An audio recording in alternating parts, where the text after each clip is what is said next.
Good evening, y'all. Welcome back to another podcast of Outside the Box. We want to welcome y'all. We're going to be talking about some Clemson sports. We want to first thank Jason Priester from allclemson.com for being back with us. We're going to be talking some spring football, some recruiting. Um, we also would like to ask y'all if you would to go and go to our YouTube channel, subscribe to it, and like it. If you like what we're talking about, let us know. If you got anything that you'd like us to talk about, do the same. Let us know. We'll be glad to try and talk about it. Okay. Um, all right. Let's get started as we do always. Jason, how are you doing tonight? Much better now that I'm at home. I bet so. How about you, Sam? You know what? I'm in good shape too. Not really been doing much. I mean, I had to go to Georgetown today, which was the highlight of my week. But anyway, everything's going great. Glad to be with you guys. Same here. I'm glad that we've made it through all these storms and stuff. It seems to be a lot better in the skies around us right now. All right, let's jump into it. Jason, you were at the spring game and you got to see it firsthand. So I'll ask you first. The spring game itself, did it go the way you expected? Did you see anything that you were surprised at, or just pretty much, you know, same way that you were looking at it when we talked Friday night? The only thing that I didn't expect was to freeze my ass off, and that's exactly what happened. Yeah, 46 degrees. I think they said the wind chill factor was like 20 at the beginning of the game. It was a little brisk. Yeah. Oh yeah. my God. A little I've brisk. heard. And somebody didn't prepare for that kind of weather. I was out there with just this little skimpy rain jacket. Oh my God. As for the game, I kind of thought it was going to be uneventful. I don't know if I used the word boring here last week or not, but I've used that with some other people that I thought this was going to be one of the more boring spring games in recent years, and that's exactly the way it played out. Just too many guys still out recovering from injuries. Too many guys having to piece together rosters with walk-ons, and you got walk-on offensive linemen going against that defensive line. There's just not a whole lot you can script and a whole lot you can plan to do. I thought it was very vanilla, very basic, when it comes to the offensive stuff. And the defense just ate all day long and just dominated. That's kind of what I've heard has been going on in spring practice, and I kind of thought that's what we'd see Saturday. Okay. How about you, Sam? Anything that stuck out at you as far as the game itself went? One of the coldest days I ever spent in my life was at spring practice about 3 years ago. I thought a spring game about 3 years ago. I thought I was going to freeze to death. But anyway, that's another point.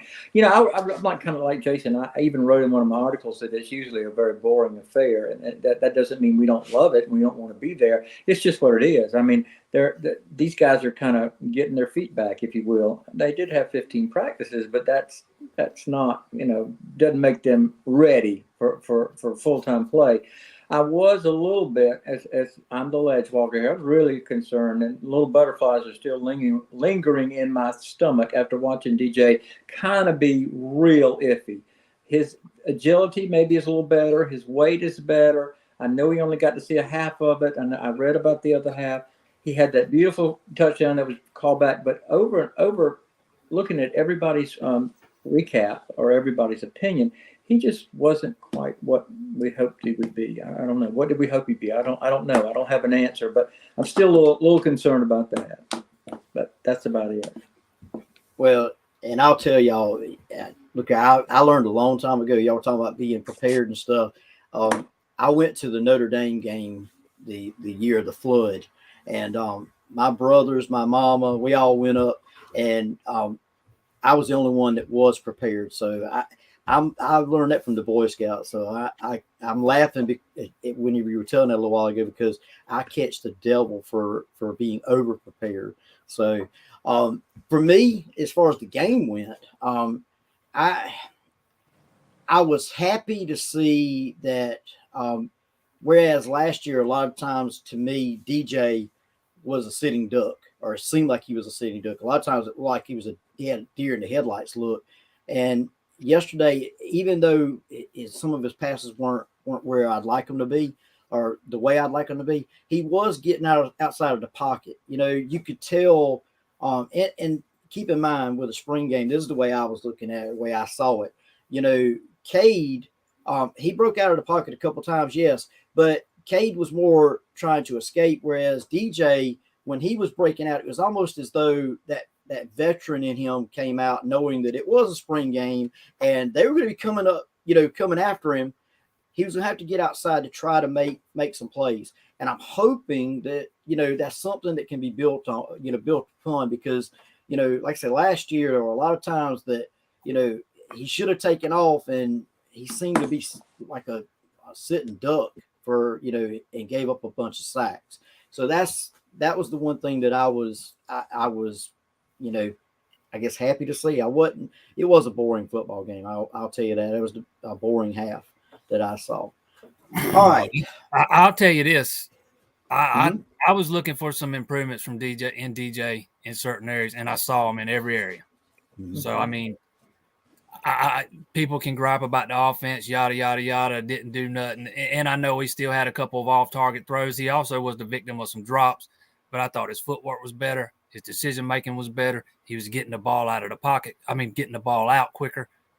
He was reading the defense better than I thought he did last year, and he was not locking on to receivers. All signs of improvement, all things I wanted to see. Check, check, check, check. Is he there yet? I have no idea. He's got to be a lot better than he was last year, and I thought that he took a step towards that Saturday.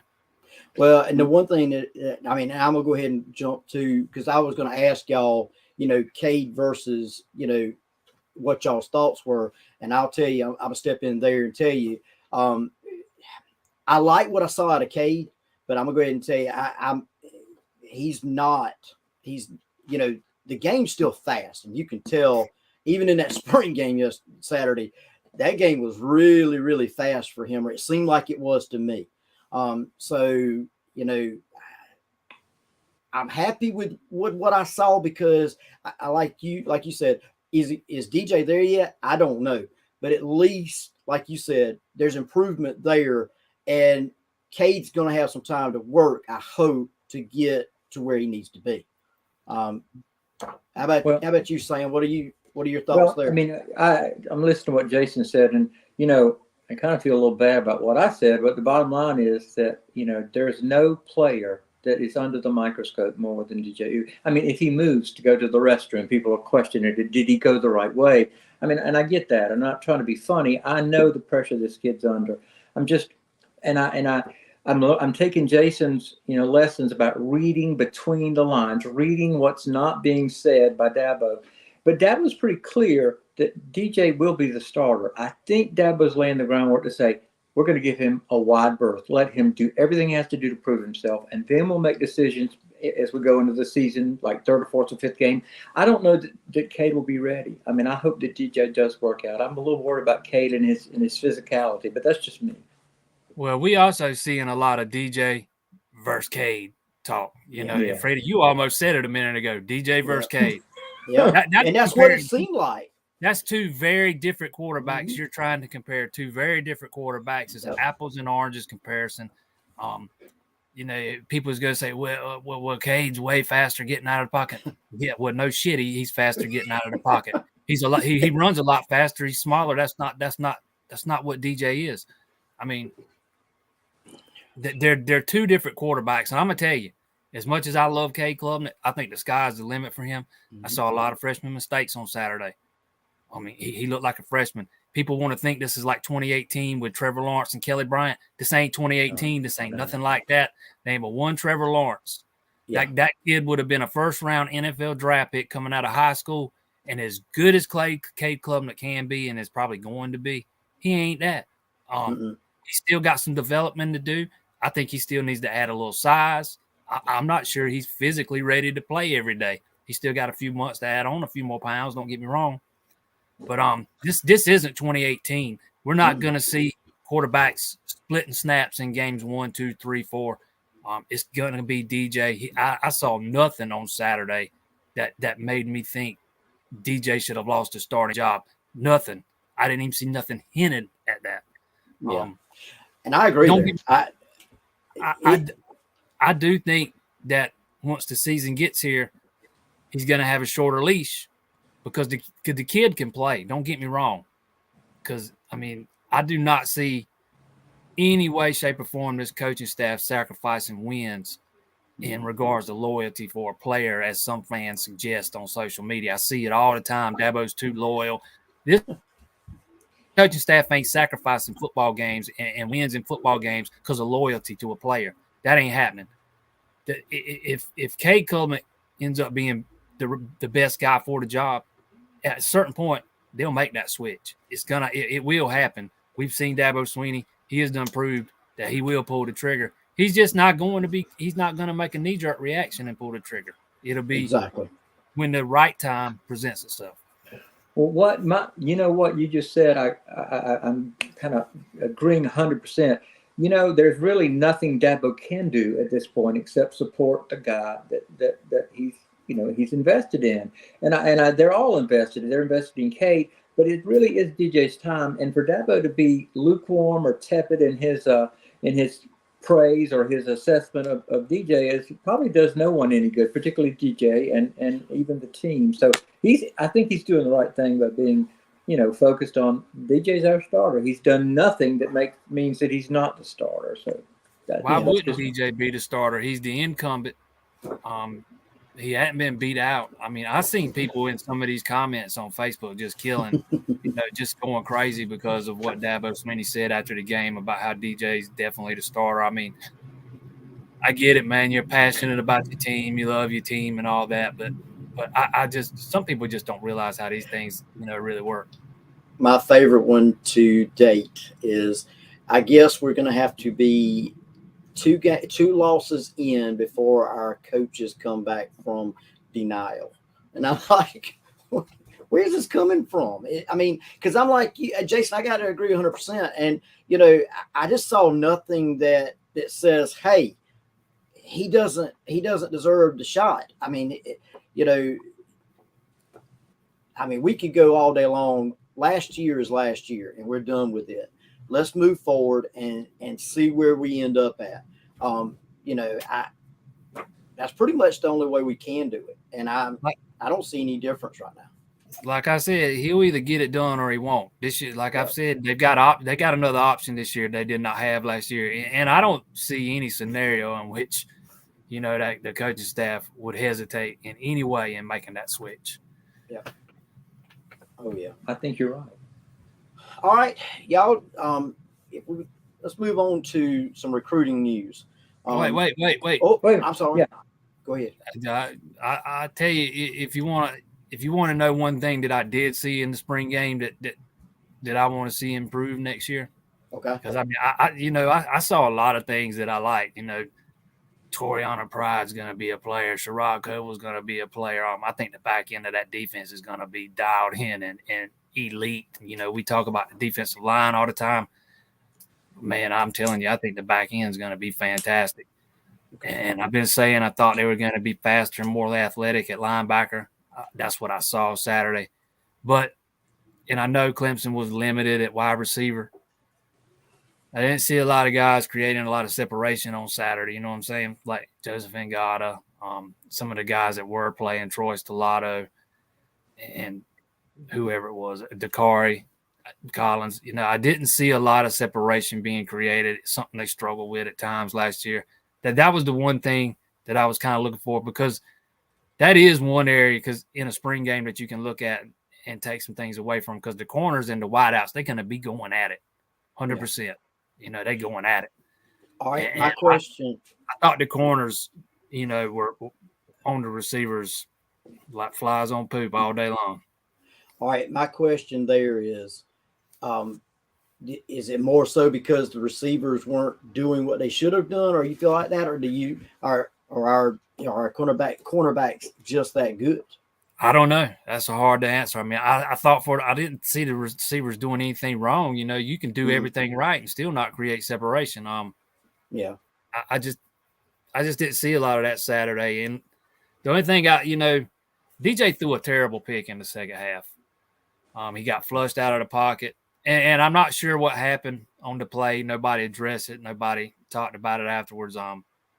He got flushed out of the pocket, and I can't remember. I can't remember if it was Ngata he was throwing to or not. I think it was. And he well underthrew the ball. It was 10 yards short of where Ngata was. And Koval picked it off. And I'd be interested to see if maybe that was one of those routes where he gets out of the pocket and he's thinking Ngata's going to come back to him and give him some help, and that never happened. But, to me, that was the only thing I saw, and I'm not even sure if that was anything worth note. It might not have been nothing, but it might have been one of those times where the receiver's supposed to come back to the quarterback and give him some help and didn't. DJ thought he was going to get some help and severely underthrows it.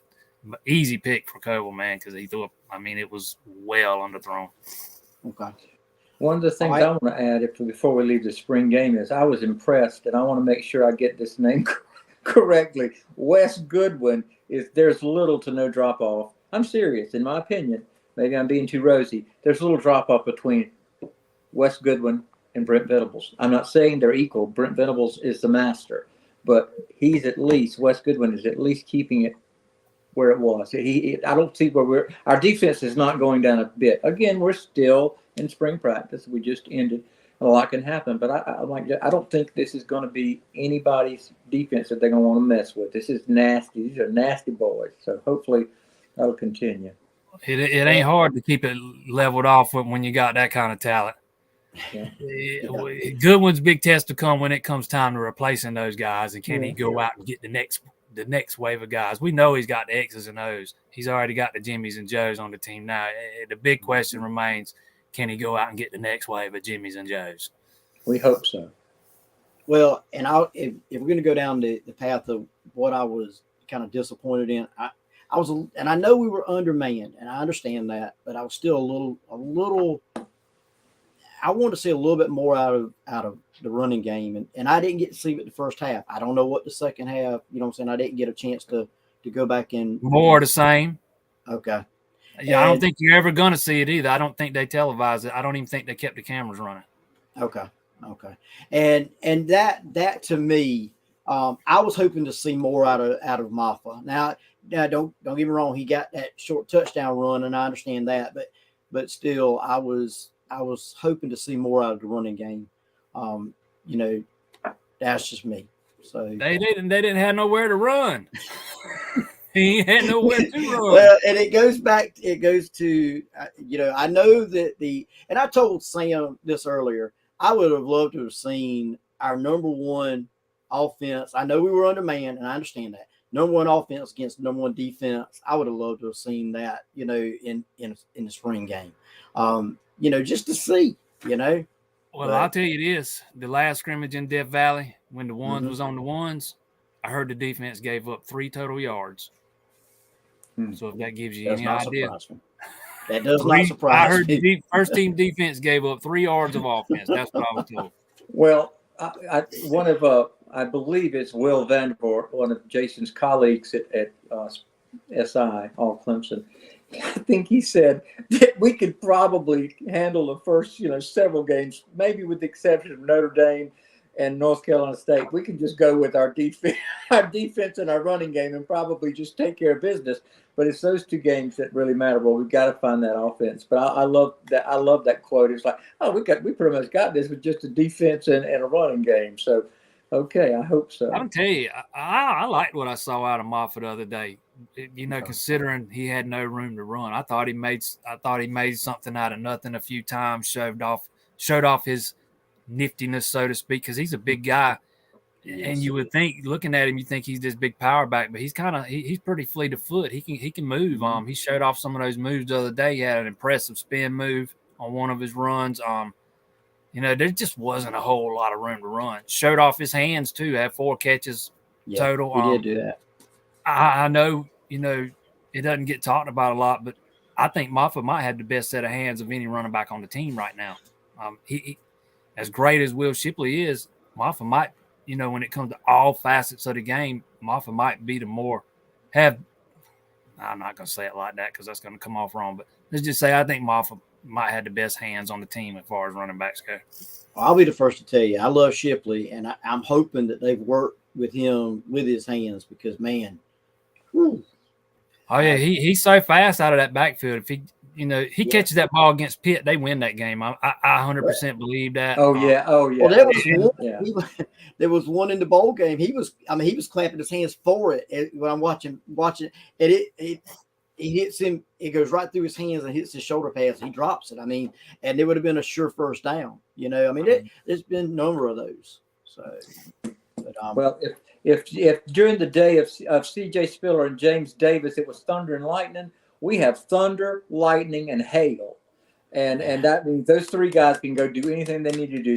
It's gonna be an impressive, or it already is a very impressive running back room. I totally agree. All right. Anything else y'all want to add to the spring game? Otherwise, we're gonna move on to recruiting. I know a lot of people were disappointed in the offensive line, but I didn't think there was a whole lot to take away from it when it comes to the offensive line. Both starting tackles didn't play, split up. A lot of walk-ons are playing, guys way down the depth chart. I didn't think there was a whole lot to be taken from it. I thought all things considered, I thought Will Putnam did pretty good at center. He's been there for 15 practices now. The guy's never played center, never snapped the ball. Looks like he's come a long ways in a short amount of time.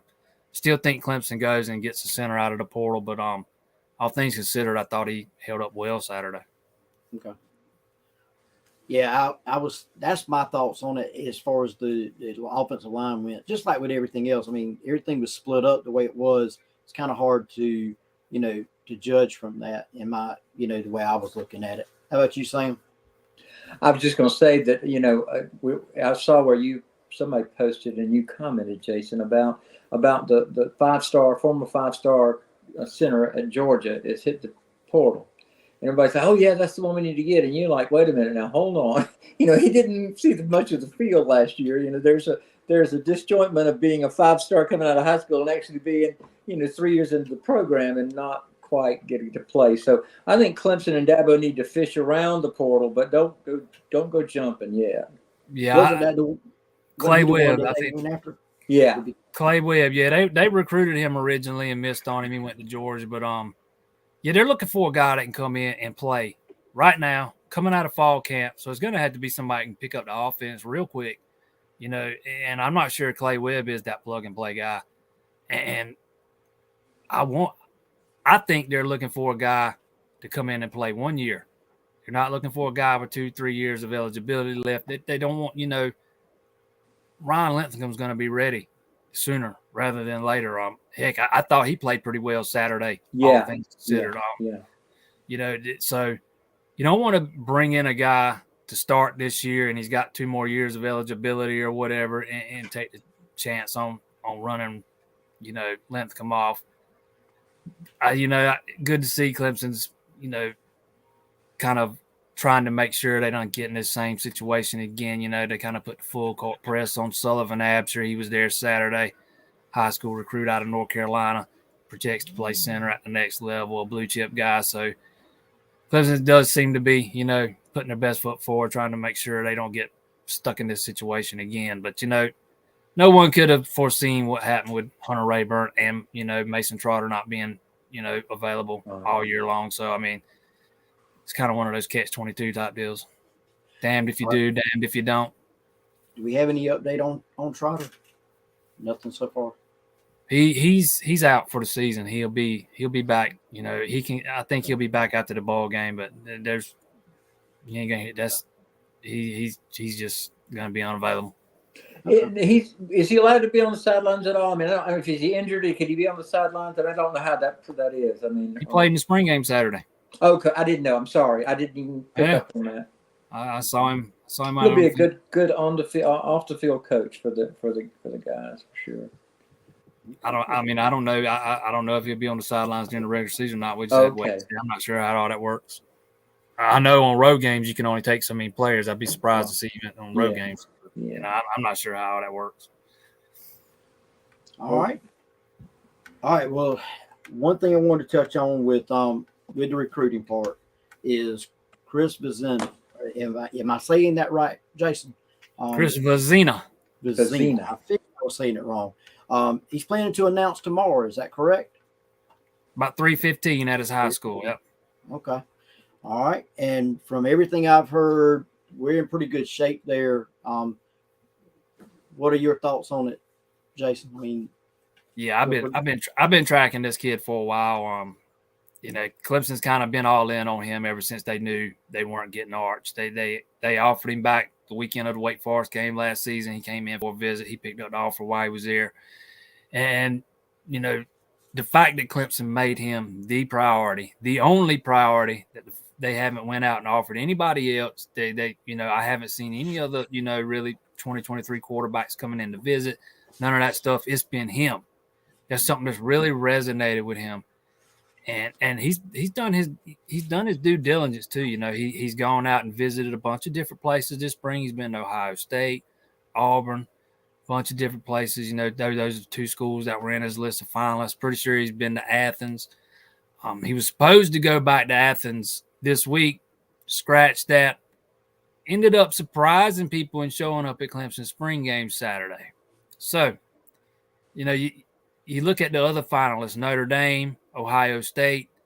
They've already moved on to other, they're both in pursuit of Dante Moore, kind of, showing their hand that they in preparations of an announcement not going their way. Auburn offered another 2023 quarterback over the weekend.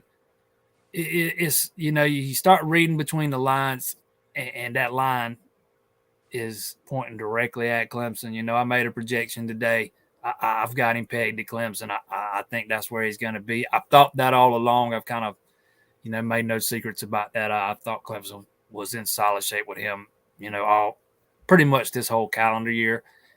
And somebody was going to have to really wow him to knock the Tigers out of that top spot. And, this is a big culture kid. He's a big, he's very faith-based. All things that really make him a perfect fit, for that culture inside that locker room at Clemson.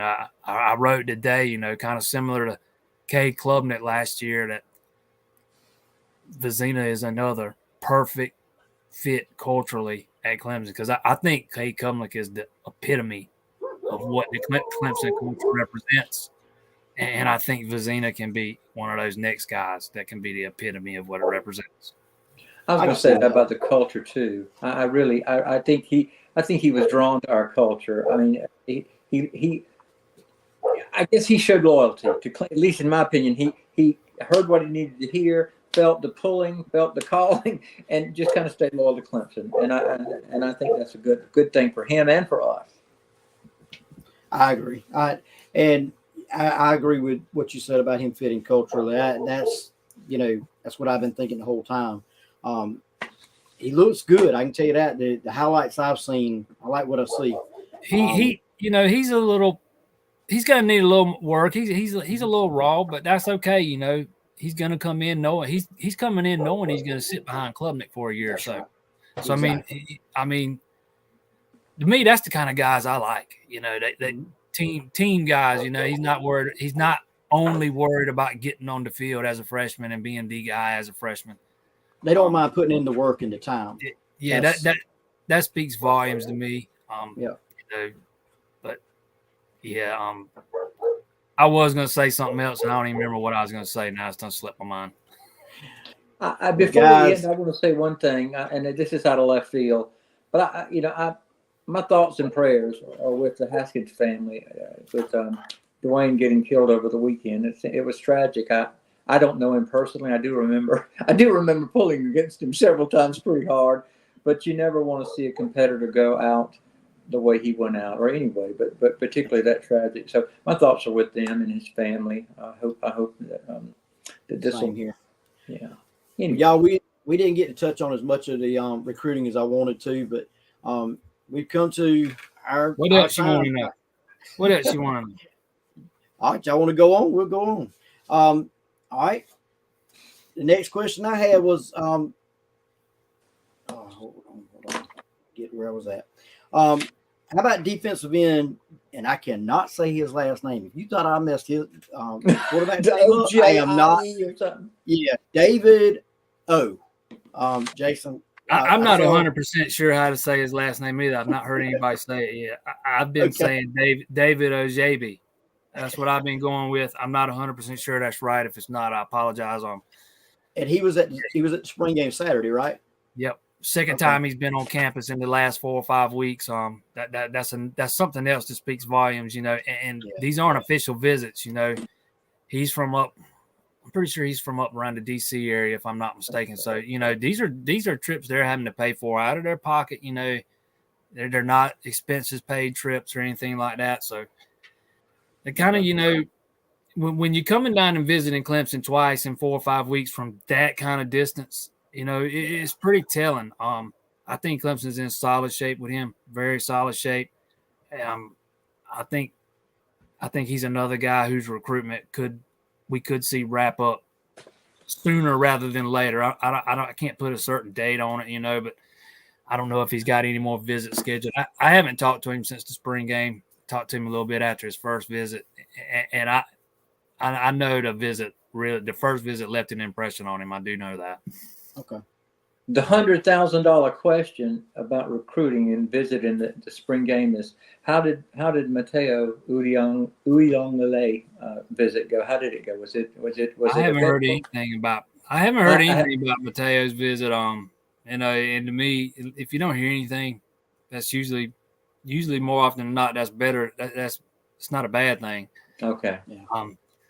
But I don't think Clemson's, you know, a favorite by any stretch to land Mateo. I don't know. I just see him staying out west, maybe USC, possibly Oregon. I don't know. A long way to go with him.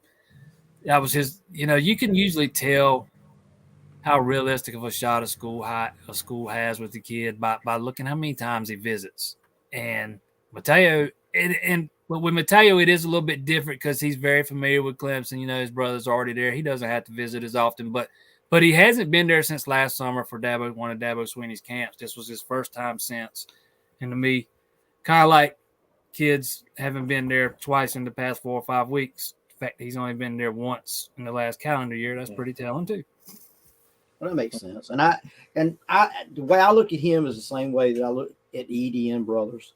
You know, I mean, you don't, and I can understand that. You don't want to go where your brother was at, even if you're not playing the same position, because you want to make your own mark. So I can understand that side of it a little bit too. All right, how about I think Mateo's got, you know, aspirations to get into, you know, music and stuff like that, you know, and if you have those kind of aspirations, LA's the place to be, man. Let's be honest. Yeah. Yeah. Well, unless you're Lee Bryce. I know Clemson's building, you know, a sound studio there in that NIL building, but, you know, Clemson ain't LA, man. No, they are not LA. There ain't no lights in Clemson like in LA. No. Like I said, unless you're Lee Bryce. Now I'm telling you, the guy did well after he left there, but he didn't do it there either, though. So he didn't do it rap either. No, he didn't. All right. How about the 2023 cornerback Brandon Rozier? Did I say that right? Brandon Strozier. I have talked to him since his visit. Okay. You know, he's another kid that's been there twice in the last 4 or 5 weeks. He picked up his offer after his first visit. I think this is another kid Clemson's really in good shape with, kind of coming down to Clemson and Tennessee. We'll see. We'll see how long he takes to kind of make up his mind. I think we're getting down the home stretch with him too. But I feel good about Strozier. Well, I saw when I was doing my research, I think it was him that posted on his Twitter account and made it, you know, made the big announcement he was going to be there for the spring game, which, you know, I like that part of it too, because you know, he's letting everybody know it. You know what I'm saying? I mean, and I know that doesn't mean a lot in this stuff, but it made me feel 100 of those in the past week. I know. I know. Hey, look, I'm saying it made me feel good. Okay? And I try to retweet them all, and man, So they get all mixed up together in my head. So I bet I've seen at least 100 of those I'm going to be at the Clemson spring game tweets in the past week. So the more I go down this is the last one I've got for tonight, okay? And the more I go down this list, the more I realize if these guys come here, I'm not going to be able to say anybody's name, okay? 2023 offensive lineman, Sullivan Absher. Okay. He's the All one right. I touched on a little bit earlier. From the DC area? No. I talked about him earlier about Clemson, trying to make sure they don't get caught without a center Oh, again. okay. He was there this weekend. He's from North Carolina. Coming down to Clemson, North Carolina, and Notre Dame, if I'm not mistaken. That's his 3 finalists. Well, now, second time he's been on campus in the last few weeks. We starting to see a trend here, fellas. Yes. Yeah. Second time I'm liking it. Second time he's been on campus in the last few weeks. Picked up his offer when, if I'm not mistaken, he also picked up his offer while he was on the visit a few weeks ago. Came back for the spring game. Still has a visit on the books with Notre Dame. He's supposed to be at their spring game. So we'll see what happens after that. But I think Clemson's in solid shape with this kid. Probably comes down to Clemson, Notre Dame. We'll see what happens. And Sam, I've been picking Jason's brain this whole time, and I apologize. No. So I'm gonna leave it. I'm gonna let you finish it up, and you tell me how do you feel? How do you feel about recruiting so far, as what you've seen and heard? Well, I'll be honest with you. Jason knows me, and you know me, that I'm overwrought about certain things. I get fixated on something, and I haven't even blinked one time with us only having one commit in the 2023 class. So I've been kind of chilled after my stint in asshole fan rehab last year. I'm much better equipped to handle this. I look at the possibilities. Like Jason has said before, the dominoes are getting ready to fall. I think if Chris Bazina opens up tomorrow and he's a Tiger, I think there's several others that can come rather quickly. I think time will be made up. This is going to be a big class. Is that correct, Jason? Yeah, this is going to be a big full class. A lot of guys leaving out this season. Big full class, and I know a lot of people are worried because Clemson's only signed. They've not signed, but only got one commitment, and that was 7 months ago. Nathaniel Joseph out of Miami, he committed. And Clemson typically has, around half the class locked up by now. If not by now, by the, end of spring, end of May or whatever. And, it's been sitting on one for a long time here. But if you take a step back and look at this thing, commitments are down across the board. Yep. Way down. Guys just are not making decisions as quickly. They're not pulling the trigger and making commitments. I'm not sure what the exact number is, but commitments are way down across the board. You look at teams, you go down and look at, sure, I think some teams, have 7, 8 guys, but there's a lot of teams stuck on 2. Alabama's only got 2. Auburn's only got 2. Oregon's only got 2.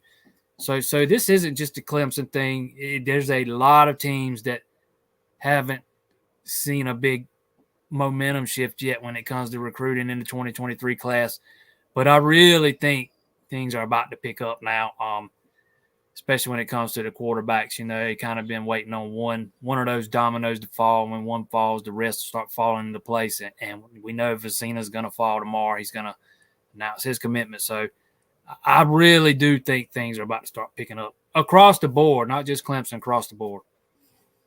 Well, I know this. I think we're going to be in good shape. And from all I've seen and read about, and things you've said, I've looked pretty hard at this class and what's been offered, and I'm pretty impressed. I think they're. I love the way they meticulously choose the guys that they want in their culture, and I don't see any reason to change that. They offered 2 more kids today in 2023. One of them was the big defensive tackle Jamal Jarrett from Greensboro. I kind of been waiting, I kind of figured once he went on a visit today, and I kind of anticipated once he got to campus, he'd come away with an offer, and that's exactly what happened. Kid, he's a little raw. He'll need a little refining when he gets to campus, wherever he decides to go to school. But this is a kid I really like in this class. I think he really likes Clemson too. Kind of just getting started with him, though. We'll see how it plays out. Okay. Well, guys, I think we're going to wrap it up there for tonight. Thank y'all for joining us. We want to thank Jason again from allclemson.com for joining us. Remember, if you get a chance, go over to the website that Sam and I write for at ClemsonJunkies.com, and we've got a number of articles over there that I'm sure y'all would love. Also, if you get a chance, go to our YouTube page, our YouTube channel, subscribe to us, like us, and if you got something you want us to talk about, by all means, let us know. Give us some feedback. We're here for y'all. We want to make sure that y'all are enjoying this show. All right.